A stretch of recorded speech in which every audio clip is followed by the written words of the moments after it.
ഈ തിരക്കഥ ആരാണ് എഴുതിയത്? ആരുടെയാണ് ആശയം? കഥ, തിരക്കഥ, സംഭാഷണം. നിങ്ങളൊന്ന് വായിച്ചു നോക്കി. എത്രയോ മോശകരമായിട്ടാണ് ഇതിന്റെ ഡയറക്ടറെയും എന്നെ പറ്റിയൊക്കെ അതിന്റെ അകത്ത് എഴുതി വിട്ടേക്കുന്നത്. റൈറ്ററെ പറ്റിയൊക്കെ പറഞ്ഞേക്കുന്നത് ഒരാളെ കാട്ടാൻ പറ്റത്തില്ല.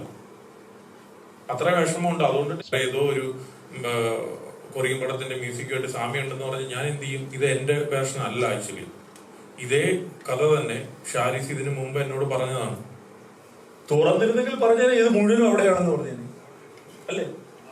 നിങ്ങൾക്ക് തുറക്കാതിരിക്കാൻ പറ്റിയതാണ് അതിനകത്ത് ഏറ്റവും വലിയ. ശ്രീ നിഷാദ് കോയ പൂർത്തിയാക്കിയ ഒരു തിരക്കഥ ഡിജോ നായകനും അദ്ദേഹത്തിൻ്റെ മാധ്യമപ്രവർത്തകരുമായിട്ടുള്ള ഇൻറ്ററാക്ഷനിൽ നിന്ന് മനസ്സിലായത് ജയസൂര്യ വഴി ഡിജോയിലേക്ക് അത് എത്തുകയും ഡിജോ അത് ഷാരിസ് എന്ന എഴുത്തുകാരനെയും കൂട്ടി ഇപ്പോൾ തിയേറ്ററിലോടുന്ന മലയാളി ഫ്രം ഇന്ത്യ എന്ന സിനിമയാക്കി മാറ്റുകയും ചെയ്തു എന്നുള്ളതാണ്. രണ്ടാമത്തെ പ്രശ്നം, ഈ സിനിമയുടെ റിലീസിന് തലേ ദിവസം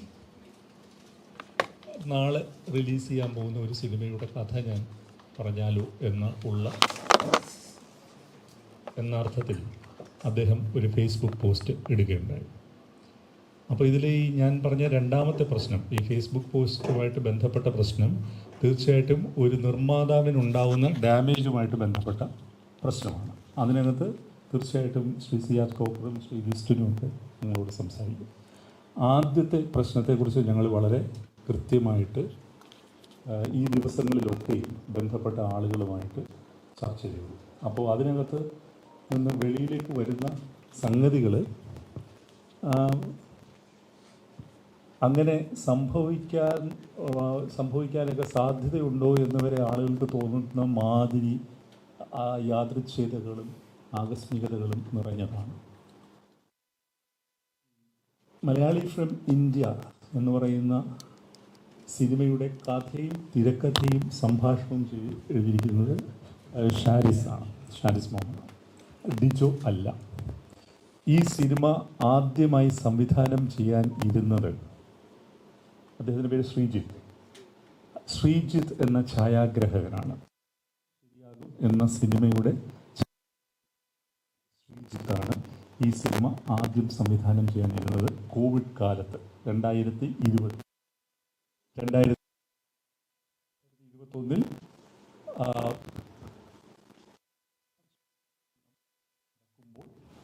കോവിഡ് കാലം ഒരുമിച്ച് ക്വാറന്റൈനിലാകെ പോകുന്ന ഒരു കഥ ഷാരിസ് ഈ ശ്രീജിത്തുമായിട്ട് പങ്കുവയ്ക്കുന്നു. ഞങ്ങൾ ശ്രീജിത്തിനോട് സംസാരിച്ചു.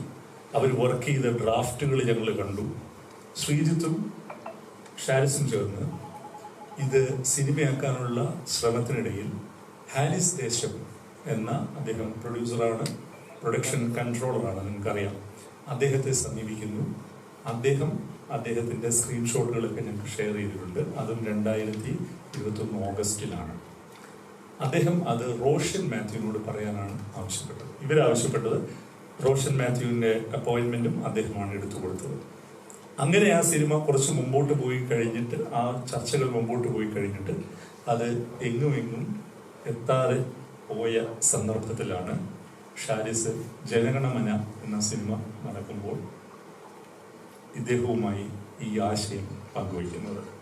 അപ്പോൾ പ്രധാനപ്പെട്ട സംഗതി, ഷാരിസ് ഈ തിരക്കഥ ഏതാണ്ട് അതിൻ്റെ രണ്ടാമത്തെയോ മൂന്നാമത്തെയോ ഡ്രാഫ്റ്റ് പൂർത്തിയാക്കിയത് ശ്രീജിത്ത് എന്ന സംവിധായകന് വേണ്ടിയിട്ടാണ്. അത് ജനഗണമനയ്ക്ക് വളരെ മുമ്പാണ്.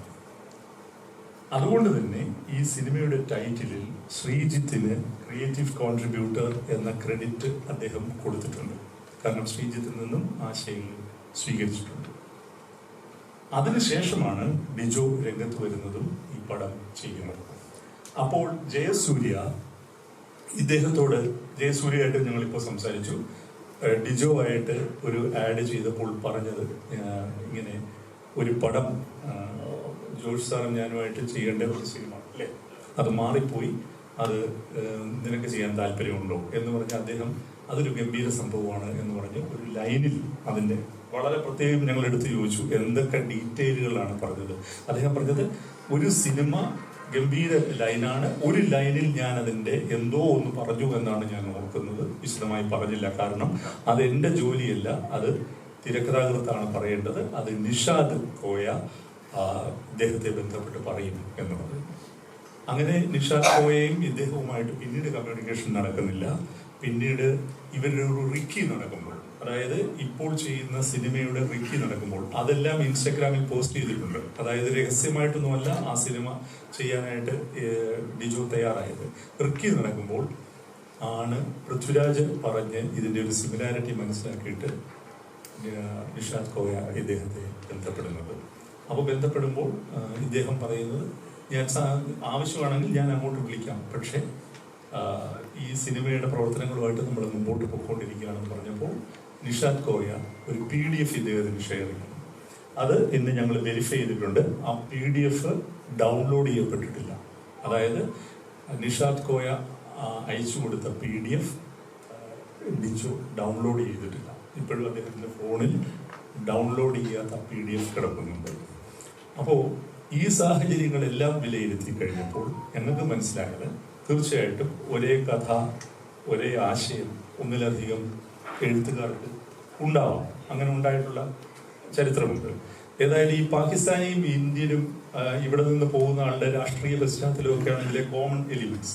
അതിൻ്റെ സെക്കൻഡ് ഹാഫിൽ വരുന്ന സംഭവങ്ങളെല്ലാം രണ്ടുപേരുടെയും കഥ എൻറ്റയർലി ഡിഫറൻറ്റുമാണ്. പക്ഷേ ഇങ്ങനെയുള്ള ചർച്ച നടക്കുമ്പോഴാണ് വേറൊരു സംഗതി കൂടി ഞങ്ങൾ മനസ്സിലാക്കുന്നത്. അതാണ് ഇതിനകത്തെ ഏറ്റവും ഇൻട്രസ്റ്റിംഗ് ആയിട്ടുള്ള ഫാക്ട്.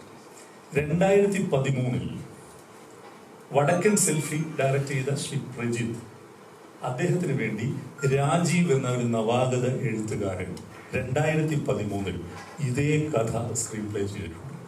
2013 അത് പ്രൊഡ്യൂസ് ചെയ്യാനെഴുതുന്നത് പ്രൊഡ്യൂസേഴ്സ് അസോസിയേഷന്റെ മുൻ പ്രസിഡന്റ് ആയിട്ടുള്ള M. രഞ്ജിത്താണ്. M. രഞ്ജിത്ത് ഈ രാജീവിനും പ്രജിത്തിനും അഡ്വാൻസ് കൊടുത്തിട്ടുണ്ട്. അവര് അത് ഡെവലപ്പ് ചെയ്യുകയും ദിലീപുമായിട്ട് ഡിസ്കസ് ചെയ്യുകയും ചെയ്തിട്ടുണ്ട്. 2014-15 കാലഘട്ടങ്ങളിൽ, 15-ലാണെന്ന് തോന്നുന്നു, ദിലീപുമായിട്ട് ഇത് ഡിസ്കസ് ചെയ്തിട്ടുണ്ട്. ദിലീപ് അത് ചെയ്യാമെന്ന് പറഞ്ഞിട്ടും പിന്നീട് ദിലീപിനുണ്ടായ അസൗകര്യങ്ങളെ തുടർന്നാണ് ആ പടം നടക്കാതെ പോയത്. ഇതിനകത്തെ നമ്മൾ ഇത്തരം കാര്യങ്ങളെ കുറിച്ചൊക്കെ സംസാരിക്കുമ്പോൾ ഞങ്ങൾക്ക് തീർച്ചയായിട്ടും ഇവിടെ റൈറ്റേഴ്സ് യൂണിയന്റെ ഭാരവാഹികളുണ്ട്. അവരെ സംബന്ധിച്ചിടത്തോളം അതിനകത്ത് ഏറ്റവും എമ്പതി അർഹിക്കുന്ന ഒരു ആള് എന്ന് പറയുന്നത് ഈ രാജീവാണ്. അദ്ദേഹത്തിന്റെ ആദ്യത്തെ സിനിമ നടന്നില്ല എന്ന് മാത്രമല്ല, അദ്ദേഹം ഇപ്പോൾ ഒരു സ്റ്റീൽ വർക്കുകൾ ചെയ്യുന്ന തൊഴിലാളിയായിട്ട് എറണാകുളത്തുണ്ട്. അദ്ദേഹം ഇതുവരെ പടം ചെയ്തിട്ടില്ല. അദ്ദേഹത്തിന്റെ സിനിമയുടെ സ്ക്രീൻ പ്ലേ എക്സാക്ട്ലി സെയിം ട്രജക്ടറിയാണ്. ഇങ്ങനെ നാട്ടിൽ രാഷ്ട്രീയ പശ്ചാത്തലമുള്ള ഒരാൾ പ്രശ്നത്തിൽപ്പെടുകയും വെളിയിലേക്ക് പോവുകയും അവിടെ അയാൾ ദൈറയിലാണ് ആ കഥ നടക്കുന്നത്. ഒരു പാകിസ്ഥാനിയായിട്ട് റൂം ഷെയർ ചെയ്യാൻ നിർബന്ധിതനാകുകയും ചെയ്യുന്നു. ഇതിലെ ഏറ്റവും വിചിത്രമായ ആകസ്മികത എന്ന് പറയുന്നത് ആ തിരക്കഥയിൽ, ഞങ്ങളത് ചെക്ക് ചെയ്തു, ആ തിരക്കഥയിൽ ഈ പാകിസ്ഥാനിക്ക് മലയാളികളെ ഭയങ്കര ദേഷ്യമാണ്. കാരണം അയാളുടെ കൂടെ മുമ്പ് താമസിച്ച ഒരു മലയാളി അയാളെ കളിപ്പിച്ചിട്ടുണ്ട്. അയാളുടെ പണം അടിച്ചുകൊണ്ട് പോയിട്ടുണ്ട്. ഇത് തന്നെയാണ് ഈ സിനിമയിലും പറയുന്നത്. അത് ചെയ്തത് അജുവാണ്. അന്ന് അവർ കാസ്റ്റ് ചെയ്തിരുന്ന അജുവാണ്. ഈ സിനിമയിലും അജുവിന്റെ പടമാണ് ആ ക്യാരക്ടറായിട്ട് കാണിക്കുന്നത്. ഇതിനെയൊക്കെ എങ്ങനെയാണ് നമുക്ക് റാഷണലൈസ് ചെയ്യാൻ പറ്റുക എന്നുള്ളത് ഞങ്ങൾക്കറിയില്ല. അത് മാത്രമല്ല, ഞങ്ങളെ ഞെട്ടിച്ചുകൊണ്ട് അതിനകത്തെ ഒരു എക്സാക്ട് ഡയലോഗ് ഷാരിസ് എഴുതിയിട്ടുണ്ട്. എന്താണത്? കുട്ടിക്കാലത്ത് അമ്മമാർ ചോറ് കൊടുക്കുന്നത് മറ്റേ ഭൂതം വരും എന്നൊക്കെ പേടിപ്പിച്ചിട്ടാണ് എന്ന് പറയുന്ന എക്സാക്ട് ഡയലോഗ് ഈ രാജീവ് 2013-14 കാലഘട്ടങ്ങളിൽ എഴുതിയിട്ടുണ്ട്, 10 വർഷങ്ങൾക്ക് മുമ്പ്. അപ്പോ ഇവിടെ രാജീവ് ഉണ്ട്, ഷാരിസ് ഉണ്ട്, നിഷാദ് കോയ. അപ്പൊ ഈ 3 എഴുത്തുകാര് ഏതോ ഒരു എന്താ പറയണ്ട, ഒരു പൊതു അബോധത്തിൽ നിന്ന് ഇത് ഈ എലിമെന്റ്സുകൾ സ്വീകരിച്ചുകൊണ്ട് അപ്പൊ ഇപ്പൊ രാജീവിനെ വിളിച്ചപ്പോ രാജീവ് ജീവിതത്തിൽ ഡിജോയോ ഷാരിസിനെയോ ആരെയും കണ്ടിട്ടില്ല. ഇവർ തമ്മിലൊന്നും യാതൊരു പരിചയവുമില്ല. അപ്പോ ഇത്തരം ആകസ്മികതകളും ഒക്കെ ആയിരിക്കാം എഴുത്തെന്ന് പറയുന്ന പ്രക്രിയയെ ഇത്രത്തോളം മനോഹരമാക്കുന്നതും നിഗൂഢമാക്കുന്നതും എന്ന് ഞങ്ങൾക്ക് തോന്നുന്നു. ഇതാണ് ഇവിടെ സത്യത്തിൽ ഉണ്ടായിരിക്കുന്നത്. എനിക്ക് നിങ്ങളോട് പറയാനുള്ളത്, ഈ ഒരു വിഷയം ഒരു ബ്ലോൺ ഔട്ട് ഓഫ് പ്രൊപ്പോർഷൻ എന്ന് വേണമെങ്കിൽ പറയാം, ആ രീതിയിൽ ആയിത്തീർന്നിട്ടുണ്ട്. അതിൻ്റെ മേൽ ഷാരിസിനും ഡിജോയ്ക്കും വല്ലാത്ത ഒരു മോബ് ലിഞ്ചിങ് ഈ സൈബർ ലോകത്ത് ഉണ്ടാകുന്നുണ്ട്. അവരെ വിടാതെ പിടിച്ചുകൊണ്ട് കള്ളന്മാരാക്കുന്ന പോസ്റ്റുകൾ നിരന്തരം വരുന്നു. അവർക്ക് അവരുടെ ഫേസ്ബുക്ക് ഉപയോഗിക്കാൻ പറ്റുന്നില്ല, ഇൻസ്റ്റ ഉപയോഗിക്കാൻ പറ്റുന്നില്ല. അങ്ങനത്തെ അവസ്ഥയിലാണ് ഈ രണ്ടുപേരും നിൽക്കുന്നത്. 100% ഞങ്ങൾക്ക് ബോധ്യപ്പെട്ടിട്ടുണ്ട് ഈ തിരക്കഥ ഷാരിസ് പൂർത്തിയാക്കിയത് ഇൻഡിപെൻഡന്റ് ആയിട്ടാണെന്നും അത് ഡിജോയ്ക്ക് വേണ്ടി അല്ല എന്നുള്ളതും ഞങ്ങൾക്ക് ബോധ്യപ്പെട്ടിട്ടുണ്ട്. ഇതേ തിരക്കഥ ഏതാണ്ട് അതിന്റെ എസെൻസ് പോകാതെ തന്നെ രാജീവ് എന്ന് പറയുന്ന ഒരു ചെറുപ്പക്കാരൻ 2013, 14, 15 കാലഘട്ടങ്ങളിൽ ഏതാണ്ട് 16 വരെ അയാൾ വർക്ക് ചെയ്തിട്ടുണ്ട് അതിനകത്ത്. ആ ആള് ഇപ്പോഴും എറണാകുളത്തുണ്ട്. അപ്പൊ ഇതാണ് നിങ്ങളോട് ഞങ്ങൾക്ക് പറയാനുള്ളത്. പ്രൊഡ്യൂസേഴ്സ് അസോസിയേഷന് വേറൊരു ഗ്രീവൻസ് ആണുള്ളത്. ഒരു പടം ഇറങ്ങുന്നതിന് തലേ ദിവസം ആ പടത്തിന്റെ കഥ ഇതാണ് എന്ന് പറഞ്ഞ് സോഷ്യൽ മീഡിയയിൽ പോസ്റ്റ് ചെയ്തതിനെ സംബന്ധിച്ചാണ് അവരുടെ ഗ്രീവൻസ്. അത് അവരായിരിക്കും നിങ്ങളോട് സംസാരിക്കുന്നത്.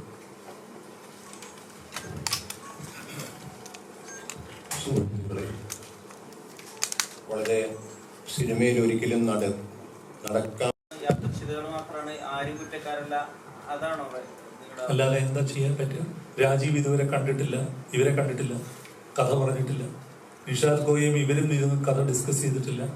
ഞാൻ പറഞ്ഞത് അങ്ങനെ തന്നെ നിങ്ങൾക്ക് പോലും വിശ്വസിക്കാൻ പ്രയാസം ഉണ്ടാകുന്ന സംഗതിയാണ് നടന്നിരിക്കുന്നത്. ഞാൻ പറഞ്ഞില്ലേ, എക്സാക്ട് ഡയലോഗ് പോലും ഉണ്ട് ഇതിനകത്ത്. അതെങ്ങനെയാണ് സംഭവിക്കുന്നതെന്ന് ചോദിച്ചാൽ ഞാൻ അതിന് ഉത്തരം പറയാൻ അശക്തനാണ്. ഞങ്ങൾ എല്ലാവരും ഇതൊക്കെ പലതവണ വ്യക്തിപരമായും ഫേസ് ചെയ്തിട്ടുണ്ട്. ഈ ഫെഫ്കയുടെ 2008 മുതൽ ഫെഫ്കയുടെ പ്രവർത്തനങ്ങളിൽ ഒരു ചുമതല വഹിക്കുന്ന ആളെന്ന നിലയിൽ ഞാൻ ഇതിനു മുമ്പ് ഒരുപാട് ഇത്തരം സിറ്റുവേഷനിലൂടെ കടന്നു പോയിട്ടുണ്ട്. ആളുകളെ ഇരുത്തി നമ്മൾ ചർച്ച ചെയ്തിട്ടുണ്ട്. ഇത് ആദ്യമായിട്ടാണ് പബ്ലിക് ഡൊമൈനിൽ ഇത്രയും പ്രശ്നം ഉണ്ടായിട്ട് പിന്നീട് ഒരു ചർച്ച നടക്കുന്നത്. സാധാരണ ചർച്ച നടക്കും, അത് പരിഹരിക്കപ്പെടുക എന്നുള്ളതാണ്. പക്ഷെ ഇവിടെ നിർഭാഗ്യവശാൽ ഇതൊരു പബ്ലിക് ഡൊമൈനിലാണ് ഇതിന്റെ ഏറ്റവും വലിയ ചർച്ചകൾ നടന്നത്. ഞാൻ പറഞ്ഞത് എല്ലാം ഫാക്ട്സ് ആണ്, നിങ്ങൾക്ക് ചെക്ക് ചെയ്യാവുന്ന ഫാക്ട്സ് ആണ്. ഡിജിറ്റൽ തെളിവുകളുടെ അടിസ്ഥാനത്തിൽ കൂടിയാണ് പറയുന്നത്. ഷാരിസ് എപ്പോഴാണ് ഇമെയിലിൽ ഹാരിസ് ദേശത്തിനും റോഷനും ഈ സ്ക്രീൻ പ്ലേ ഷെയർ ചെയ്തതെന്നുള്ളത് ഞങ്ങൾ ചെക്ക് ചെയ്തു. അത് ഡിജിറ്റൽ അവിടെ ഉണ്ട്. ഹാരിസ് ദേശത്തിന്റെ വാട്സപ്പ് സന്ദേശങ്ങളുടെ മുഴുവൻ സ്ക്രീൻഷോട്ട് എടുത്തിട്ടുണ്ട്. ഇദ്ദേഹത്തിന്റെ PDF ഇദ്ദേഹം ഡൗൺലോഡ് ചെയ്യുകയോ ഈ നിമിഷം വരെ നിങ്ങൾക്ക് പരിശോധിക്കാം, ഓപ്പൺ ചെയ്യുകയോ ചെയ്തിട്ടില്ല എന്നുള്ളതിനും തെളിവുണ്ട്. രാജീവിന്റെ ഡ്രാഫ്റ്റുകൾ മുഴുവൻ ഞങ്ങൾ കണ്ടു. പ്രജിത്താണ് സംവിധായകൻ.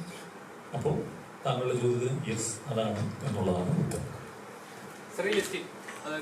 ഒരു പ്രൊഡ്യൂസറിനെ സംബന്ധിച്ച് വലിയൊരു നഷ്ടമാണ് ഉണ്ടായിരിക്കുന്നത്. വലിയ പ്രമോഷൻ ചെയ്തിട്ട് കോടികൾ മുടക്കി ചെയ്യുമ്പോൾ ഒരു തലേന്ന് നിങ്ങൾ പോസ്റ്റ് കാണുന്നു, എന്നെ ഇപ്പൊ തന്നെ സിനിമയെ നല്ല രീതിയിൽ ബാധിച്ചിട്ടുണ്ട്. വേണമെന്ന് വെച്ചാൽ താങ്കൾക്ക് നിയമപരമായി ഇതിനെ നേരിട്ടൂടെ? അല്ല, തീർച്ചയായിട്ടും അതൊക്കെ എപ്പോൾ വേണമെങ്കിലും നടത്താവുന്ന കാര്യമാണ്. കാരണം നമ്മൾ ഇങ്ങനെയൊരു സിനിമ ഇത്രയും വലിയ കോസ്റ്റില് 132 ദിവസം ഷൂട്ട് ചെയ്തൊരു സിനിമ നമ്മൾ 1 വർഷം മുന്നെയാണ് ഈ സിനിമ ഷൂട്ടിങ് ആരംഭിച്ചത്. നമ്മൾ മെയ് 1-ാം തീയതി റിലീസ് ചെയ്യുമ്പോൾ നമ്മുടെ സംഘടനയിൽ, നമ്മുടെ കുടുംബത്തിൽ അംഗമായിട്ടുള്ള ഒരു മെമ്പർ നാളെ നാളെ റിലീസ് ചെയ്യാൻ പോകുന്ന സിനിമയുടെ കഥ ഇത് അറിഞ്ഞോളൂ എന്ന് പറഞ്ഞിട്ട് ഒരു പോസ്റ്റ് ഇടുന്നു. മെയ് 1-ാം തീയതി ഇന്ത്യയിൽ ഒറ്റ സിനിമയെ റിലീസ് ചെയ്തിട്ടുള്ളൂ. അതിന് വേറെ നമ്മുടെ സിനിമ അല്ല എന്ന് പോലും വിചാരിക്കാനായിട്ട് വേറൊരു സിനിമ കൂടെ റിലീസ് ചെയ്തിട്ടില്ല. അപ്പം ഇത് മലയാളി ഫ്രം ഇന്ത്യ എന്ന സിനിമയെ ഉദ്ദേശിച്ച് മാത്രമായിട്ടാണ്. അങ്ങനെ അത് ചെയ്യും. ഞങ്ങൾ അതിന്റെ പിറ്റേ ദിവസം ഒരു ഇന്റർവ്യൂ കുറേ മാധ്യമങ്ങൾക്ക് വിളിച്ചിട്ട്, ഓൺലൈനെ വിളിച്ചിട്ട് ഞങ്ങൾ കൊടുത്തുകൊണ്ടിരിക്കുന്നതിന്റെ ഇടയിൽ അതിൽ നിന്ന് ഒരു ഓൺലൈനിൽ നിന്ന് മാത്രമാണ് ഒരു ചോദ്യം വന്നത്. ഇങ്ങനെ നിഷാദ് പോയ ഒരു പോസ്റ്റ് ഇട്ടല്ലോ എന്ന് പറഞ്ഞിട്ട് അതിന് ഞങ്ങൾ കൊടുത്ത റിപ്ലൈക്കാണ്, അതായത് ഞാൻ അതിൽ പറഞ്ഞിട്ടുണ്ടായിരുന്നു, ഞങ്ങളുടെ സിനിമ സംഘടനയ്ക്ക് തന്നെ, സിനിമ കുടുംബത്തിന് തന്നെ ഏറ്റവും കൂടുതൽ മാനക്കേട് ഉണ്ടാക്കാവുന്ന ഒരു കാര്യമാണ് ചെയ്തതെന്നാണ് ഞാൻ അതിൻ്റെ അകത്ത് പറഞ്ഞത്. അതിന് റിപ്ലൈ ആയിട്ട് വീണ്ടും ഇതേ ഓൺലൈനിനെ വിളിച്ചിട്ട് വീണ്ടും ഒരു ഇന്റർവ്യൂ കൊടുക്കുകയാണ്. അപ്പം ഞങ്ങളുടെ വശത്ത് നിന്ന്, അതായത് റൈറ്ററെയോ ഡയറക്ടറെയോ പ്രൊഡ്യൂസറുടെയോ വശത്തു നിന്ന് ഒരുമിച്ചല്ലാതെ തനിയായിട്ട് ഒരു ഇന്റർവ്യൂ കൊടുക്കുമ്പോൾ ഒരു പരിധിവരെയുള്ള ആൾക്കാർ അയാൾ പറഞ്ഞത് ശരിയെന്നാണ് വിചാരിച്ചിരിക്കുന്നത്. അപ്പോൾ അതിനെ ബേസ് ചെയ്തിട്ട് അതിനെ വന്നിട്ട് ടാർഗറ്റ് ചെയ്തിട്ട് നെഗറ്റീവ് കമന്റ്സ് പോസ്റ്റ് ചെയ്യാനായിട്ട് തുടങ്ങി.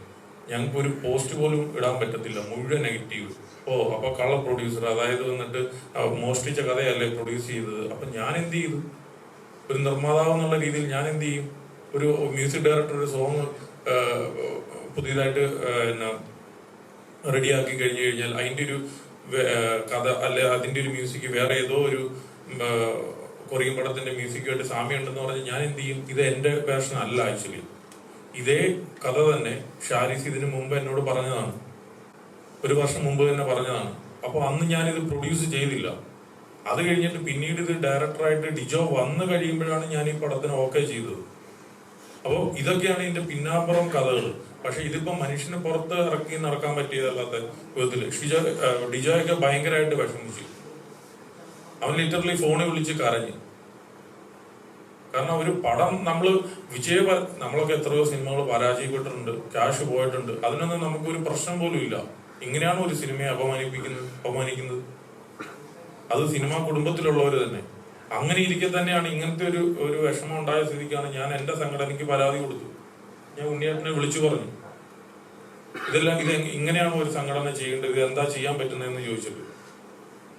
അതായത് വന്നിട്ട് ഇതേ ഡയറക്ടറായിട്ട് തന്നെ ഞാൻ ഇനിയും സിനിമകൾ ചെയ്യാനുള്ള, അല്ല റൈറ്ററായിട്ട് അടുത്ത സിനിമ ചെയ്യാൻ വേണ്ടിയിട്ടുണ്ട്. ഇങ്ങനെ ഒരു മോഷ്ടിച്ച കഥ ചെയ്യേണ്ട ഒരു ആവശ്യകത എനിക്ക് എന്താണുള്ളത്?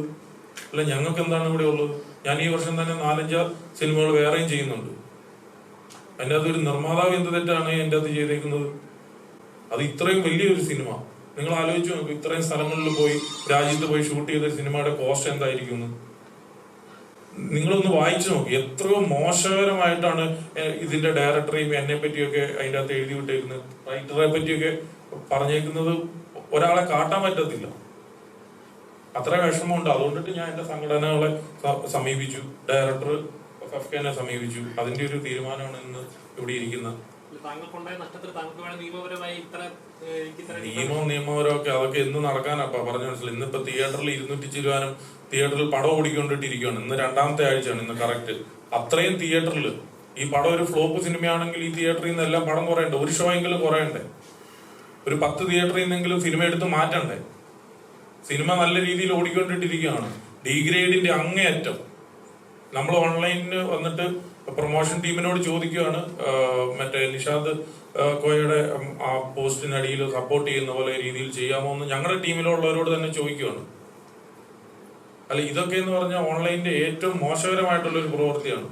നമുക്കിപ്പോ എങ്ങനെയാണ് ഒരു 10,000 ഓൺലൈൻകാരുണ്ടെങ്കിൽ നമുക്ക് ഇവർക്ക് മുഴുവൻ പരസ്യം കൊടുക്കാനായിട്ട് പറ്റുമോ? നമ്മൾ അതിൽ നിന്ന് സെലക്ട് ചെയ്യുന്ന ഒരു 100-200 പേരെ ആയിരിക്കും. ബാക്കി 800 പേർക്ക് നമുക്ക് കൊടുക്കാൻ പറ്റത്തില്ല. നമ്മളൊരു പ്ലാനിങ് ഇല്ല, ഒരു സിനിമയ്ക്ക് ഇത്ര രൂപയുടെ പരസ്യം കൊടുക്കാൻ പറ്റുമെന്ന് ഞങ്ങൾക്കൊരു പ്ലാനിങ് ഉണ്ടല്ലോ. അത് കൊടുക്കാത്തവർ മുഴുവൻ എങ്ങനെയാണ് ഞങ്ങൾക്ക് ശത്രുക്കളാവുന്നത്? സിനിമയിൽ എന്ത് വേണമെങ്കിലും പറഞ്ഞു, അതിൻ്റെ അകത്ത് ഒരു പ്രശ്നമില്ല. ഡീഗ്രേഡ് ചെയ്യുക, പടത്തെ പറ്റി എത്ര താറടിച്ച് സംസാരിക്കുക, ഇതാണോ സിനിമ? ഇവിടെയൊക്കെ പ്രശ്നമുണ്ടാക്കിയ സിനിമ കുടുംബത്തിൽ നിന്നുള്ള ഒരാളാണ്. ഓൺലൈൻകാരടച്ചോന്ന് സിനിമ കുടുംബത്തിൽ നിന്ന് ഒരാളൊന്നാണ് ഈ പ്രശ്നം ഉണ്ടാക്കിയത്. അല്ലാതെ ഓൺലൈൻകാരുണ്ടാക്കിയ പ്രശ്നമല്ല. എന്നിട്ട് അദ്ദേഹം ഒരു ഇന്റർവ്യൂ കൊടുക്കുന്നു, അദ്ദേഹം ഫേസ്ബുക്കിലിടും, പിന്നീട് പിൻവലിക്കും, വീണ്ടും ഒരു ഇന്റർവ്യൂ കൊടുക്കുന്നു. അവിടെയാണ് ഈ പുറലോകം. ഇത്രത്തോളം പൈസ കൊടുത്തില്ലെങ്കിൽ, നമുക്ക് ഇത്ര രൂപയ്ക്ക് പരസ്യം കൊടുത്തില്ലെങ്കിൽ പ്രശ്നമായിട്ട് നിൽക്കുവാണ്. അതെന്ത് ചെയ്യും? ഇത് ഞാൻ ഫേസ് ചെയ്യുന്ന, ഇത്രയും സിനിമകൾ നിർമ്മിക്കുന്ന ഒരു നിർമ്മാതാവ് എന്നുള്ള രീതിയിൽ ഞാൻ ഫേസ് ചെയ്യുന്ന പ്രശ്നമാണ്. എനിക്ക് ഞാൻ ഫേസ് ചെയ്യുന്ന പ്രശ്നമല്ലേ പറയാൻ വേണ്ടിയിട്ട് പറ്റുള്ളൂ. എങ്ങനെയാണ് ഒരു സിയാദക്ക നാളെ ഒരു പടം ഇറക്കുന്നുണ്ട്, സിയാദക്കായ്ക്ക് ഒരു പ്ലാൻ ഉണ്ടല്ലോ, ഞാൻ ഈ പടത്തിന് വേണ്ടിയിട്ട് ഇത്ര രൂപയും മുടക്കുന്നുള്ളൂ എന്നൊരു പ്ലാൻ ഉണ്ടല്ലോ. ഞാൻ വേറൊരു രീതിയിൽ ഇപ്പൊ അധികം ഫ്ലെക്സ് ബോർഡ് ഒന്നും വെക്കണ്ടായിരിക്കാം. ഇപ്പോഴത്തെ കാലഘട്ടത്തിൽ ഡിജിറ്റലിൽ മാത്രം പ്രൊമോഷൻ ചെയ്താൽ മതി. ഞാൻ കേരളത്തിൽ 250 ഫ്ലെക്സ് ബോർഡ് വെച്ചിട്ടുണ്ട്. അത് എന്റെ സാറ്റിസ്ഫാക്ഷൻ ആണ്. എന്റെ സിനിമ എവിടെ ചെന്ന് കഴിഞ്ഞാലും കാണണം എന്നുള്ള രീതി. അത് ശരിയാണെന്ന് ഞാൻ ഉദ്ദേശിക്കുന്നില്ല, അത് എന്റെ സാറ്റിസ്ഫാക്ഷൻ. ഈ സിനിമയുടെ പ്രൊമോഷൻ ചെയ്യുന്ന രീതിയിലും മിസ്റ്റേക്കുകൾ പറ്റിയിട്ടുണ്ടെന്നുള്ളത് അതിന് ഒരുപാട് താങ്കൾ തന്നെ പറഞ്ഞിട്ടുണ്ട്. ഇൻഫ്ലുവൻസേഴ്സിനെ വെച്ചിട്ട് പാളിച്ചുകൾ പറ്റിയിട്ടുണ്ട്. അതുകൊണ്ടേ ആവാം ഇത് ഇത്രയും ഡിലേ ആവാനും ഇങ്ങനെ ഒരു ഇങ്ങനെ വിശ്വസിക്കുന്നുണ്ടോ? അല്ല, ആദ്യമേ തന്നെ ഒരുപാട് വിഷമമുണ്ട്. നല്ല എന്താ പറയാ, ഫെഫ്ക എൻ്റെ സംഘടനയോട് ഞാൻ ആദ്യം കടപ്പെട്ടിരിക്കുന്നു. കാര്യം ഞാൻ ജസ്റ്റ് 2-3 പോയിന്റ് പറയാം. ഈ ഇഷ്യൂ നടക്കുമ്പോൾ ശനിയാഴ്ച ഞാൻ ബഹ്റിനിലായിരുന്നു, പ്രൊമോഷന് വേണ്ടി പോയതാണ്. എന്തുകൊണ്ട് ഞാൻ ഇത്രയും ഡിലേ ആയി എന്നുള്ളതിൻ്റെ ഉത്തരവാണ് ഞാൻ ആദ്യം തരുന്നത്. ഞാൻ കൃത്യമായിട്ട് ഉണ്ണി സാറിനെയും ഫെഫ്കയിലെ ഓരോരുത്തരെയും വിളിച്ച് ചോദിച്ചിട്ടാണ് ഇന്നത്തെ ദിവസം വെച്ചിരുന്നത്. ഞാൻ ഇന്നലെ ഉച്ചയ്ക്ക് ശേഷം എത്തി, ഇന്നാണ് ഞങ്ങളെല്ലാവരും ഒന്ന് ഇരുന്ന്. അപ്പം എൻ്റെ കയ്യിൽ കംപ്ലീറ്റ് ഡീറ്റെയിൽസ്. ഇതിൻ്റെ ഇടയിൽ സുഹൃത്തെ എന്തിനാണെന്ന് എനിക്ക് മനസ്സിലാവുന്നില്ല, ഒരു പോസ്റ്റ് ഇടാൻ പറ്റുന്നില്ല. സിനിമ ഈ ഫസ്റ്റ് ഡേ മുതൽ ഡീഗ്രേഡിങ് ഫേസ് ചെയ്തുകൊണ്ടിരിക്കുക. ഞങ്ങളൊരു നല്ല സിനിമ ചെയ്യണമെന്ന് ഓർത്ത് ഒരുപാട് ആഗ്രഹിച്ച് ഞങ്ങൾ ഇൻഡസ്ട്രിയിൽ വന്നത്. ഞങ്ങൾ പുതിയ ആൾക്കാർ തന്നെയാണ്. 6 കൊല്ലമായി കട്ടിട്ടോ മോഷ്ടിച്ചിട്ടോ അല്ല സിനിമ ചെയ്തത്. സിനിമ ചെയ്യണമെന്ന് ആഗ്രഹിച്ച് വന്നതാണ്. 2018 ക്വീൻ ചെയ്യുന്ന ഇപ്പോൾ എൻ്റെ ചോദ്യങ്ങളെല്ലാം തിരിഞ്ഞാണ്. ആദ്യ സിനിമ കോപ്പി അടിച്ചു. അത് ആദ്യം മനസ്സിലാക്കേണ്ടത് ഞാൻ സംവിധായകനാണ്, ഞാൻ തിരക്കഥാകൃത്തല്ല. എൻ്റെ ആദ്യ സിനിമ കോപ്പി അടിച്ചു, ജനഗണമന കോപ്പി അടിച്ചു. ഇപ്പോൾ മലയാളി ഫ്രം ഇന്ത്യയിൽ വന്നേക്കും. ഇതാണ് എനിക്ക് കിട്ടുന്ന പോയിന്റ്. ഞാൻ ഏതോ പരസ്യങ്ങൾ കോപ്പി അടിച്ചു. ഇതൊന്നും ഞാൻ സംവിധാനം ചെയ്യുന്നതാണ്. എവിടെയാണ് ഞാൻ ഒരു റൈറ്റർ ഡയറക്ടറാണോ? അല്ല. അപ്പൊ ഇതിന്റെ കൃത്യമായ കാര്യങ്ങൾ ചോദിച്ചിട്ട് വേണ്ടേ നമ്മളോടൊരു ഇത് അവതരിപ്പിക്കാൻ. പേഴ്സണലി ഇതിന്റെ പടത്തിന്റെ പ്രൊമോഷൻ നിങ്ങൾക്ക് എൻ്റെ മുന്നത്തെ 2 ചിത്രങ്ങളും അറിയാം. അതിന് എൻ്റെതായ രീതിയുണ്ട്. ജനഗണമനയുടെ തലേ ദിവസം പ്രൊഡ്യൂസറായ ലിസ്റ്റ് എന്നെ വിളിച്ച് ചോദിച്ചാണ്, എടാ കോടതിയുടെ രംഗങ്ങൾ ഇറക്കണ്ടേ? ഞാനാണ് പറഞ്ഞത് വേണ്ട, പ്രേക്ഷകർ ഏറ്റെടുക്കും ഫസ്റ്റ് ഡേ എന്ന് ഞാൻ പറഞ്ഞ പേരിലാണ് അത് ഇറക്കാതിരുന്നത്. അതേപോലെ എനിക്ക് ഈ സിനിമയ്ക്ക് എനിക്ക് ഒരിക്കലും ഇന്ത്യ പാകിസ്ഥാൻ സെഗ്മെന്റ്സ് വിടാൻ കഴിയില്ല. ഞാൻ എന്തിനത് വിടണം? ഞാൻ ഇതിന്റെ പടത്തിന്റെ എല്ലാം ഒളിപ്പിച്ച് വെച്ചു എന്ന് പറയുന്നുണ്ട്. ഞാൻ എന്താണ് ഒളിപ്പിച്ച് വെച്ചത്? റക്കി, പൂജ, NP43 പൂജ, ഇതെല്ലാം ഞാൻ ചെയ്തതല്ലേ. ഞാൻ എൻ്റെ ഇൻസ്റ്റാഗ്രാം സോഷ്യൽ മീഡിയ നോക്കിയാൽ പോരെ? ഒന്നെങ്കിൽ നിങ്ങൾ അത് കൃത്യമായിട്ട് ചോദിക്കണം. പിന്നെ ഈ പറയുന്നു എന്തൊക്കെയാണ് എനിക്ക് വരുന്ന ബേസിക്കലി ഈ പടത്തിന്റെ പ്രൊമോഷൻ ഇതിനെ പാളിച്ച, അതല്ല ചോദിച്ച ചോദ്യം, പാളിച്ച സംഭവിച്ചോന്ന് ചോദിച്ചാൽ ഇല്ല. ഞങ്ങൾക്ക് ഈ സിനിമ തുടങ്ങിയതിന് ശേഷം ഈ സിനിമയ്ക്ക് വേണ്ട പ്രൊമോഷൻ സ്ട്രാറ്റജി തന്നെയാണ് നമ്മൾ വെച്ചിരുന്നത്. കാര്യം ഈ സിനിമയുടെ സ്വഭാവം ഒരു പർട്ടിക്കുലർ സെക്കൻഡ് ഹാഫ് കഴിയുമ്പോൾ കുറച്ച് സീരിയസ് ആവും. അതുവരെ നമ്മൾ ഹ്യൂമറാണ്. പക്ഷെ ഈ പറഞ്ഞ പോലെ പ്രേക്ഷകർ പ്രതീക്ഷിച്ച ഒരു ഹ്യൂമറാണോ എന്ന് ചോദിച്ചാൽ അത് നിങ്ങൾ സിനിമ വന്ന് കണ്ട് ഇപ്പൊ കാണുന്ന പ്രേക്ഷകർ അതാണ് പറയുന്നത്. അവരാഗ്രഹിച്ച സിനിമയാണ്, അവരിഷ്ടപ്പെടുന്ന സിനിമയാണ്. ഇതിൻ്റെ അകത്ത് ഒരു പർട്ടിക്കുലർ ഏരിയ തൊട്ട് സീരിയസ് ഞങ്ങൾ പ്രതീക്ഷിച്ചില്ല എന്ന് പറഞ്ഞു. പക്ഷെ 2 ദിവസം മുന്നേ വിട്ട ടീസറിൽ അത് കൃത്യമായിട്ട് പറയുന്നുണ്ട്. ആ സിനിമയുടെ സ്വഭാവം ഇതാണെന്ന് പറയുന്നു. അപ്പോൾ നമ്മൾ പ്രതീക്ഷിക്കുന്ന പ്രേക്ഷകര് നമ്മുടെ സിനിമയിലോട്ട് വന്ന് ആ സിനിമ കാണാൻ വരുന്നവർക്ക് ഇഷ്ടപ്പെടുന്നുണ്ട്. പ്രൊമോഷന്റെ രീതിയിൽ ഒരു പാളിച്ചയും സംഭവിച്ചിട്ടില്ല. സെക്കൻഡ്, ഞങ്ങളെ സംബന്ധിച്ചിടത്തോളം നിങ്ങൾ സിനിമയായിട്ടുള്ള ഡിജോയുടെ ഇൻഡിവിജ്വൽ റെസ്പോൺസ് നിങ്ങൾ പിന്നെ എടുക്കുന്നതായിരിക്കും നല്ലത്. ഞങ്ങൾക്ക് കോമൺ ആയിട്ട് പറയാനുള്ള കാര്യങ്ങൾ പറഞ്ഞ് അവസാനിപ്പിക്കുക. ഒരു സംഘടനകൾ നടത്തുന്ന ഒരു പത്രസമ്മേളനമല്ലേ. ഞങ്ങൾക്ക് പറയാനുള്ളത് ഇതിനകത്ത് ഇവിടെ ഫോറംസ് അവൈലബിൾ ആണ് ഇത്തരം ഗ്രീവൻസസ് അഡ്രസ് ചെയ്യാനായിട്ട്. അത് ഉപയോഗിക്കുക, പ്രയോജനപ്പെടുത്തുക എന്നുള്ളതാണ്. നമ്മൾ ഒരു അതിവൈകാരികതയുടെ മുകളിലോ മറ്റോ ഒരു സോഷ്യൽ മീഡിയയിലേക്ക് നമ്മളുടെ ഗ്രീവൻസസ് മുഴുവൻ കൊണ്ടുപോയാൽ ഉണ്ടാകാൻ പോകുന്നത് ഇത്തരത്തിലുള്ള വലിയ രീതിയിലുള്ള കെയോസ് മാത്രമേ ഉണ്ടാവുള്ളൂ എന്നുള്ളതാണ്. ഇതിനകത്തുനിന്ന് ഇനിയെങ്കിലും നമ്മൾ മുമ്പോട്ട് പോകുമ്പോൾ ഇത്തരം പ്ലാറ്റ്ഫോംസ് അവൈലബിൾ ആണല്ലോ സംസാരിക്കാനായിട്ട്. ഞങ്ങളെല്ലാം ഇത് ഫേസ് ചെയ്തിട്ടുള്ളതാണ്. ഞാൻ 2012 ഗ്രാൻഡ് മാസ്റ്റർ ചെയ്യുമ്പോൾ ജിത്തു എൻ്റെ അടുത്ത് വന്നിട്ട് പറഞ്ഞു, ഉണ്ണിയേട്ടാ എൻ്റെ മെമ്മറീസുമായിട്ട് നല്ല സാദൃശ്യമുണ്ടെന്ന് കേട്ടു. അപ്പം ഞാൻ ജിത്തുവിനോട് പറഞ്ഞു, ഞാനിത് 2005 തോന്നുന്നു ഏഷ്യാനെറ്റിൽ ബ്ലാക്ക് ആൻഡ് വൈറ്റ് എന്ന് പറയുന്ന ഒരു സീരീസ് വിജി തമ്പിയും ഞാനും കൂടി ചെയ്തതിൽ ഒരു കഥയാണ് ഗ്രാൻഡ് മാസ്റ്ററിന്റെ കഥ. അപ്പൊ അന്ന് മുതലുള്ളതിന് ഞാൻ അതിന്റെ അന്വേഷണ ഉദ്യോഗസ്ഥന്റെ ക്യാരക്ടർ മാറ്റിയപ്പോൾ അത് ജിത്തുവിന്റെ മെമ്മറീസുമായിട്ട് ഭയങ്കര സാദൃശ്യം വന്നു. അപ്പോൾ ഞങ്ങൾ തമ്മിലത് സംസാരിച്ചു കഴിഞ്ഞിട്ട് ഞങ്ങൾ 2 പേര് തീരുമാനിച്ചു 2 പേരുടെയും സിനിമ ചെയ്യാം. ആ 2 സിനിമയും നന്നായി. അപ്പൊ ഇത്തരം ഒന്നുകിൽ നമ്മൾ വ്യക്തിപരമായിട്ട് ഇത്തരത്തിലുള്ള തുറന്നു പറച്ചിലുകൾ അത്യാവശ്യമാണ്, അല്ലെങ്കിൽ ഞങ്ങളെ പോലുള്ളവരുണ്ട് പ്ലാറ്റ്ഫോംസ് യൂസ് ചെയ്യാം, സംസാരിച്ചു കഴിഞ്ഞാൽ ഈ പ്രശ്നമൊക്കെ വളരെ. ഇപ്പൊ ഞങ്ങൾ ഇത് സംസാരിക്കുമ്പോൾ അദ്ദേഹം ഞങ്ങളുടെ അംഗമല്ലാത്തതുകൊണ്ട് ഇവിടെ ഇല്ല. ഞങ്ങൾ നിഷാദ് കോയെ ഡിസോൾവ് ചെയ്യുന്നതൊന്നും ഇതിനകത്ത് ഒരു അർത്ഥവുമില്ല. തീർച്ചയായിട്ടും അദ്ദേഹവും അഫക്റ്റഡ് പാർട്ടിയാണ്. അദ്ദേഹത്തിന്റെ ഒരു തിരക്കഥ നടക്കാതെ പോകുന്നതിന്റെ വിഷമം അദ്ദേഹത്തിനുണ്ട്. അപ്പൊ ആ കാര്യങ്ങളെല്ലാം കണക്കിലെടുക്കുമ്പോൾ നമുക്ക് വേണ്ടത് ഇതിനകത്തെ ഒരു ക്രമപ്പെടലാണ് വേണ്ടത്. ഇതിന് ഒരു പ്രൊസീജിയർ ഉണ്ട്. അതിലേക്ക് നമ്മൾ കടന്നു കഴിഞ്ഞാൽ ഇത്തരത്തിലുള്ള പ്രശ്നങ്ങളിലേക്ക് പോകാതെ നമുക്ക് ഈ കാര്യങ്ങൾ പരിഹരിക്കാൻ പറ്റും. അതിന് ആരാണ് ഏറ്റവും കൂടുതൽ സഹായിക്കേണ്ടത് നിങ്ങളെപ്പോലുള്ളവരും കൂടിയാണ്. കാരണം നമ്മൾ ആ കാര്യങ്ങൾ റേസ് ചെയ്യുമ്പോൾ അതിനെ ആ അർത്ഥത്തിൽ തന്നെ അഡ്രസ് ചെയ്യുകയും സഹായിക്കുകയും വേണം. അപ്പൊ ഇത് എന്ന് പറയുന്നത് ഇപ്പൊ നമ്മൾ പറയുന്നത് നിങ്ങൾ ദയവ് ചെയ്ത് മനസ്സിലാക്കേണ്ട ഒരു കാര്യം, ഇത് എഴുത്തുകാർക്കിടയിൽ സംഭവിക്കുന്ന എന്തോ ഒരു, ഞാൻ നേരത്തെ താങ്കൾ ചോദിച്ച പോലെ ഒരു വിചിത്രമായ ആകസ്മികത എന്ന് നമുക്ക് വേണമെങ്കിൽ പറയാം. അവിടെ ഞങ്ങൾ ഇതിനകത്ത് ഷാരിസിനെയും നിഷാദ് കോയയും പോലെ തന്നെ ഞങ്ങൾ ഒരുപക്ഷെ അതിനേക്കാൾ കുറച്ചും കൂടി ഞങ്ങളുടെ എമ്പതിയും സോളിഡാരിറ്റിയും രാജീവ് എന്ന ചെറുപ്പക്കാരനൊപ്പമാണ്. അയാൾ ഇതുവരെ ഒരു സിനിമയും ചെയ്തിട്ടില്ല. അതോടുകൂടി അയാള് വർഷങ്ങളായിട്ട് ഒരു എഴുത്തിൽ നിന്ന് അയാൾ മടുപ്പ് തോന്നിയിട്ട് സിനിമ നടക്കാതെ വന്നിട്ട് അയാളിപ്പോൾ വേറൊരു തൊഴിൽ മേഖല കണ്ടെത്തിയിരിക്കുകയാണ്. അപ്പോൾ ഞങ്ങൾ തമ്മിൽ സംസാരിച്ചപ്പോൾ ഞങ്ങൾ എന്തായാലും അയാളോട് ഇനിയും എഴുതാൻ ആവശ്യപ്പെടുന്നുണ്ട്. അയാളുടെ ഒരു സിനിമ സാധ്യമാകാനുള്ള സാധ്യതകളും ഞങ്ങൾ ആലോചിക്കും. ഇത്രയാണ് ഞങ്ങൾക്ക് പറയാനുള്ളത്. ഇൻഡിവിജ്വൽ ആയിട്ടുള്ള കാര്യങ്ങൾ ആദ്യം PDF അയച്ച സമയത്ത് ഡിജോ ഓപ്പൺ ചെയ്ത് നോക്കിയില്ല എന്ന് പറഞ്ഞല്ലോ, അതിനൊരു ഡിജിറ്റൽ തെളിവായിട്ട് പറയപ്പെടുന്നു. എന്തുകൊണ്ടായിരിക്കും സ്വാഭാവികമായിട്ട് ഒരു PDF ഓപ്പൺ ആക്കാതിരുന്നത്? അദ്ദേഹം ഷൂട്ടിങ്ങിന്റെ ഒരാഴ്ച മുമ്പ് തിരക്കിലായിരുന്നു. അദ്ദേഹത്തിന് അത് വലിയ സ്ട്രൈക്കിംഗ് ആയിട്ട് തോന്നിയില്ല. അദ്ദേഹത്തിന്റെ ആ പടം കഴിഞ്ഞിട്ടല്ലേ മറ്റൊരു പടത്തിന്റെ PDF കാര്യങ്ങളും ചർച്ച ചെയ്യേണ്ട കാര്യമുള്ളൂ. ഇതിനകത്ത് അതിനേക്കാൾ വലിയ ഒരു ഡിജിറ്റൽ തെളിവ് എന്ന് പറയുന്നത് ഷാരിസിന്റെ തന്നെയാണ്. ഇതിനകത്ത് എന്തുകൊണ്ടാണ് ഡിജോയിലേക്ക് ഇത് പോകുന്നത്? ഇതിന്റെ ഇന്റലക്ച്വൽ പ്രോപ്പർട്ടി ആരുടെയാണ്? ഷാരിസിന്റെയാണ്.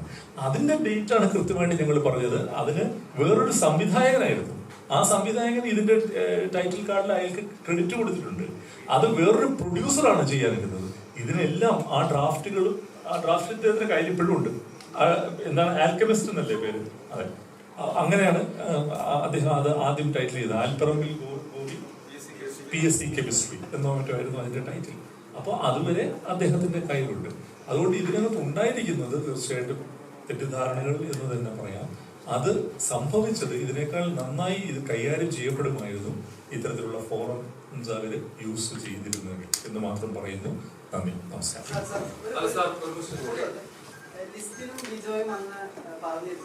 ഈ ഫേസ്ബുക്ക് പോസ്റ്റ് ഇടുന്നതിന് മുമ്പ് നിഷാദ് കോയ നിങ്ങളായിട്ട് ബന്ധപ്പെട്ടിട്ടില്ല. ഇപ്പോൾ ഈ തുറന്നിട്ടില്ലെങ്കിൽ പോലും ഒരു PDF നിഷാദ് കോയ അങ്ങോട്ട് അയച്ചിട്ടുണ്ട്. അതുപോലെ നിഷാദ് കോയ ഞങ്ങളോട് സംസാരിക്കുമ്പോൾ വ്യക്തമാക്കിയതാണ്, ഈ പോസ്റ്റ് ഇടുന്നതിന് മുൻപ് വക്കീലുമായി ലിസ്റ്റിനോട് സംസാരിച്ചിട്ടില്ല. ഇത് നിഷാദ് കോയ വ്യക്തമാക്കിയതാണ്, നേരത്തെ കമ്മ്യൂണിക്കേറ്റ് ചെയ്തിട്ടില്ല. വക്കീലെന്താ സംസാരിച്ചു? ഞാനൊരു കാര്യം ചോദിക്കട്ടെ, നിഷാദ് കോയ ഇദ്ദേഹത്തോട് സംസാരിക്കുകയാണെങ്കിൽ അത് നേർക്ക് നേരുള്ള സംസാരം. ഒരു വക്കീൽ എന്ന് പറഞ്ഞാൽ ഈസ് ആക്ടിങ് ലീഗലി അല്ലേ? വക്കീലല്ലേ വിളിക്കുന്നത്. വക്കീൽ വിളിച്ചപ്പോ ലിസ്റ്റ് എന്ത് പറഞ്ഞു? എന്റെ സിനിമ നാളെ റിലീസ് ചെയ്യാൻ പോവാണ്. നിങ്ങളിപ്പോ ഒരു വക്കീൽ വിളിച്ചാൽ ഞാൻ എന്ത് പറയാനാണ്? ഇപ്പോഴും അദ്ദേഹത്തിന് ആ ഓപ്ഷൻ ഓപ്പൺ ആണല്ലോ, അല്ലേ? ഏത് കമ്മ്യൂണിക്കേഷൻ? അല്ല, ഞാൻ ചോദിക്കട്ടെ, എപ്പോ നടന്നു? അപ്പൊ അങ്ങനെ നടന്നിട്ട് എന്താ കാര്യമുള്ളത്? പടം ഇറക്കല്ലേ? എപ്പോഴായിരുന്നു നടക്കേണ്ടിയിരുന്നത്? അതാണ് ചോദ്യം. എപ്പോഴായിരുന്നു നടക്കേണ്ടിയിരുന്നത്? നിഷാദ് വിളിച്ചിട്ടില്ല ലിസ്റ്റിന്. അതുകൊണ്ട് താങ്കൾ ഉദ്ദേശിക്കുന്ന പോയിന്റ് എന്താണ്? അതെ,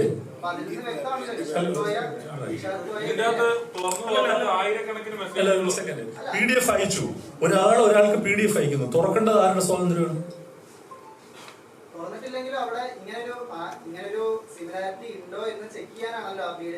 അപ്പൊ എന്ത് ചെയ്യണം എന്ന് ഞാൻ പറഞ്ഞില്ലല്ലോ.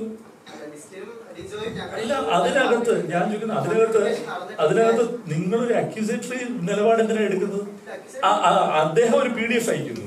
ഇദ്ദേഹം ഷൂട്ടിങ്ങിന്റെ ഒരു ആഴ്ച ഷൂട്ടിംഗ് ഉള്ളൂ. അദ്ദേഹം ഒന്നും തുറന്നില്ല. എന്തിനാണ് അദ്ദേഹം PDF അയക്കുന്നത്? തുടങ്ങാൻ പോകുന്ന ഒരു സിനിമ അതുകൊണ്ട് നിർത്തി വയ്ക്കൂ ആരെങ്കിലും? അതുകൊണ്ട് നിർത്തി വയ്ക്കൂ. താങ്കൾ പറയൂ, ഞാനൊരു PDF അയക്കുകയാണ്. ഒരു സിനിമ, ഒരു നിർമ്മാതാവ് അതിനകം തന്നെ കോടിക്കണക്കിന് രൂപ മുടക്കി ഒരു ലൊക്കേഷനും എല്ലാം ഫിക്സ് ചെയ്ത് പൂർണ്ണ ബോധ്യമുണ്ട് ഒറിജിനൽ സ്റ്റോറിയാണ് അതെന്നുള്ളത്. ആരുടെ? ഷാരിസിന്റെ. നിങ്ങൾ പിന്നെയും ഡിജോയിലേക്കാണ് പോകുന്നത്. ഇതിന് എഴുത്തുകാരുടെ റൈറ്റിനെയല്ലേ നിങ്ങൾ ഹനിക്കുന്നത്? ആരുടെയാണ് പ്രോപ്പർട്ടി? ഈ സ്റ്റോറിയുടെ ഇന്റലക്ച്വൽ പ്രോപ്പർട്ടി ആർക്കാ ഉള്ളത്? ഡിജോയ്ക്കാണുള്ളത്. ലിസ്റ്റിൻ പൈസ കൊടുത്ത് സ്വന്തമാക്കുന്നത് ആരുടെ കയ്യിൽ നിന്നാണ്? ഷാരിസിന്റെ കയ്യിൽ നിന്നാണ്. അത് ഡിജോയ്ക്ക് ഒരു PDF അയച്ചു എന്ന് പറഞ്ഞുകൊണ്ട് എന്താ സംഭവിക്കാൻ പോകുന്നത്? ഇന്റലക്ച്വൽ പ്രോപ്പർട്ടിയുടെ വിഷയമല്ല അവിടെ ഉദ്ദേശിക്കുന്നത്. ഈ ഫേസ്ബുക്ക് പോസ്റ്റ് ഇടുന്നതിന് മുന്നേ കമ്മ്യൂണിക്കേറ്റ് ചെയ്തില്ല എന്നൊരാശയം. പക്ഷേ ഋഷഭ് വ്യക്തമാക്കിയതാണ്. അല്ല സുഹൃത്തെ, അത് കമ്മ്യൂണിക്കേറ്റ് ചെയ്യോ ചെയ്യാതിരിക്കുകയോ ചെയ്യട്ടെ. ഞാൻ ചോദിക്കുന്നത് കമ്മ്യൂണിക്കേറ്റ് ചെയ്തു എന്ന് നിങ്ങൾ പറയുന്നത് ഒരു വക്കീലാണ് കമ്മ്യൂണിക്കേറ്റ് ചെയ്തിരിക്കുന്നത്. എന്റെ അടുത്ത് ഒരു വക്കീൽ വിളിച്ച് ഒരു കാര്യം പറഞ്ഞാൽ ഞാൻ 2 കാര്യമേ പറയുള്ളൂ. എന്റെ ഒരു സുഹൃത്തോ അല്ലെങ്കിൽ സഹപ്രവർത്തകനാണെങ്കിൽ അദ്ദേഹം എന്നോട് വിളിക്കുക, അല്ലെങ്കിൽ നമ്മളെ സംഘടനകളുണ്ട്. ഒരു വക്കീൽ വിളിക്കുമ്പോൾ നമ്മൾ എന്ത് പറയും? ഒരു റിലീസിന് തലേ ദിവസം നിൽക്കുന്ന ആള് എന്ത് പറയും? നിങ്ങൾ നിയമപരമായിട്ട് മുമ്പോട്ട് പോകും. അതിനുള്ള ലിസ്റ്റിനെടുത്ത നിലപാട്. അതിനെന്താ ഞാൻ എന്ത് ചെയ്യാൻ പറ്റും? ഞാനാണ് മോഷ്ടിച്ചത്. അതിന് ലിസ്റ്റിൽ എങ്ങനെയാണ് ഇതിനകത്ത് പാർട്ടിയാകുന്നത്? ഡിജോ എങ്ങനെയാണ് ഇതിനകത്ത് പാർട്ടിയാവുന്നത്? ഞാൻ ചോദിക്കുന്നത് എസെൻഷ്യൽ ആയിട്ടുള്ള കാര്യം താങ്കളാണോ ഇന്റർവ്യൂ ചെയ്തത്? താങ്കൾ എന്തുകൊണ്ട് ചോദിച്ചില്ല? ആരാണ് ഇത് എഴുതിയത്? ഡിജോ ആണ് എഴുതിയത്. താങ്കൾക്ക് എന്തുകൊണ്ട് അത് ചോദിക്കാൻ കഴിഞ്ഞില്ല? ഈ തിരക്കഥ ആരാണ് എഴുതിയത്? ആരുടെയാണ് ആശയം? കഥ, തിരക്കഥ, സംഭാഷണം ആരുടെ സിഗ്നേച്ചറാണ്? അത് ഷാരിസിന്റെയാണ്. ഷാരിസിന്റെ ആണെങ്കിൽ ഈ കാര്യങ്ങൾ മുഴുവൻ ചർച്ച ചെയ്യപ്പെടുന്നത് ഷാരിസ് വഴി, അല്ലാതെ ഡിജോ ആയിട്ടല്ല. ഡിജോ അങ്ങനെ ഒരു PDF എടുത്തിട്ട് അത് തുറക്കുകയാണെങ്കിൽ എന്ത് സംഭവിച്ചേനെ? നിങ്ങൾ പറയും അത് തുറന്നിരുന്നെങ്കിൽ എന്ത് സംഭവിച്ചേനെ? തുറന്നിരുന്നെങ്കിൽ പറഞ്ഞേനെ ഇത് മുഴുവനും അവിടെയാണെന്ന് പറഞ്ഞേനെ, അല്ലേ? നിങ്ങൾക്ക് തുറക്കാതിരിക്കാൻ പറ്റിയതാണ് അതിനകത്ത് ഏറ്റവും വലിയ അതെ. നിങ്ങൾ ഭാഗ്യമെന്നോ ദൈവാനുഗ്രഹമെന്നോ വിളിക്കുന്നു. അത് ഓരോരുത്തരുടെ വിശ്വാസം അനുസരിച്ച് വിളിക്കും. ഇവിടെ എഴുത്തുകാരുടെ സംഘടനയായിരിക്കുന്നത്. എന്തുകൊണ്ടാണ് എഴുത്തുകാരുടെ സംഘടന വന്നത്? അത് അവരുടെ പ്രശ്നമായതുകൊണ്ടാണ്. ഇവിടെ സംഭവിക്കുന്നത് അറിയോ? ഇവിടെ പോലും എഴുത്തുകാരന് ക്രെഡിറ്റ് കൊടുക്കുന്നില്ല. ഇവിടെ പോലും എഴുത്തുകാരന് ക്രെഡിറ്റ് കൊടുക്കുന്നില്ല. ഇവിടെ പോലും സംവിധായകൻ എടുത്തോണ്ട് പോകാം ക്രെഡിറ്റ്. മനസ്സിലായോ? എഴുത്തുകാർക്ക് ക്രെഡിറ്റ് കൊടുക്കില്ല. അത് താങ്കളെ പോലെ വളരെ ഇന്റലിജന്റ് ആയിട്ട് ഒരു ഇന്റർവ്യൂ ചെയ്യുന്ന ആൾക്ക് പോലും അത് തോന്നില്ല. ആ വ്യവസ്ഥയ്ക്ക് എതിരെ കൂടിയാണ് കേട്ടോ ഞങ്ങൾ ഫൈറ്റ് ചെയ്യുന്നത്. അതും കൂടിയാണ് ഇപ്പൊ പറഞ്ഞത്. എന്തുകൊണ്ട് ഇപ്പൊ നടന്ന മീറ്റിംഗിൽ അദ്ദേഹത്തോട് വിളിച്ചില്ലേ? അവിടെ നടന്ന മീറ്റിംഗ് പറയണ്ട, അറ്റ്ലീസ്റ്റ് ഒരു ഇതുണ്ടാവില്ല. കാരണം ഇങ്ങനെ ഒരു ഇത്രത്തോളം താങ്കൾ പറഞ്ഞു സോഷ്യൽ മീഡിയ ഇത്ര ആക്റ്റീവാണ്, ഞങ്ങളൊക്കെ ഈസിയായിട്ട് കമ്മ്യൂണിക്കേറ്റ് ചെയ്യാൻ പറ്റും. ഇങ്ങനെ ഒരു സിനിമ നടക്കുന്നുണ്ടെന്ന് അദ്ദേഹം പറഞ്ഞു, പോസ്റ്റ് ചെയ്തിട്ടുണ്ട്, ഇൻസ്റ്റാഗ്രാം ആക്റ്റീവ് എന്ന് പറഞ്ഞു. അപ്പം എന്തുകൊണ്ട് എത്രയും മീഡിയ ഉള്ളപ്പോഴും അല്ലെങ്കിൽ നിങ്ങളെ പോലുള്ള അസോസിയേഷൻ ഉള്ളപ്പോഴും എന്തുകൊണ്ട് കമ്മ്യൂണിക്കേറ്റ് ചെയ്തില്ല? സിനിമയുടെ തലേ ദിവസം ഇങ്ങനെ ഒരു പോസ്റ്റ് ഇട്ടു എന്ന് പറയാൻ അതിന് മറുപടി അല്ല അത് അദ്ദേഹത്തിനോട് ചോദിക്കുകയും അദ്ദേഹം ചില കാര്യങ്ങൾ പറയുകയും ചെയ്തു. അത് ഞങ്ങൾക്ക് സ്വീകാര്യമാണോ അല്ലയോ എന്നുള്ളത് നിങ്ങളോട് പറയില്ല. അതിനാണ് ഇപ്പൊ അവർ അടുത്ത മീറ്റിംഗ് വെച്ചിരിക്കുന്നത്. ഞങ്ങളെ സംബന്ധിച്ചിടത്തോളം ഞങ്ങൾ ഒറ്റ കാര്യം അവിടെ അദ്ദേഹത്തിന്റെ ലീഗലായിട്ട് മൂവ് ചെയ്യാനുള്ള റൈറ്റ് അദ്ദേഹത്തിനുണ്ടെന്നും അദ്ദേഹത്തിന് താല്പര്യമുണ്ടെങ്കിൽ അത് ചെയ്യാമെന്നും അദ്ദേഹത്തോട് ഞങ്ങൾ പറഞ്ഞിട്ടുണ്ട്. ഞങ്ങൾക്ക് അതിനകത്ത് ഒരു പ്രശ്നമില്ല. അദ്ദേഹം ലീഗലായിട്ട് ചെയ്ത് ബഹുമാനപ്പെട്ട കോടതി അങ്ങനെ കണ്ടെത്തുകയാണെങ്കിൽ കണ്ടെത്തട്ടെ. പക്ഷെ ഞങ്ങളെ സംബന്ധിച്ചിടത്തോളം ഇവിടെ ഞങ്ങളുടെ പ്രൈമറി ഗ്രീവൻസ് ഡിജോയുടെ അല്ല, അത് ഷാരിസിന്റെയാണ്. അത് വ്യക്തമാക്കാനാണ് ഞങ്ങൾ ഇവിടെ വന്നിരിക്കുന്നത്. രണ്ടാമത് ഞാൻ നേരത്തെ പറഞ്ഞതുപോലെ ഒരു സൈബർ അറ്റാക്ക് ഉണ്ടാക്കുമ്പോൾ പോലും എഴുത്തുകാരന് നമുക്ക് ഡ്യൂ കിട്ടുന്നില്ല.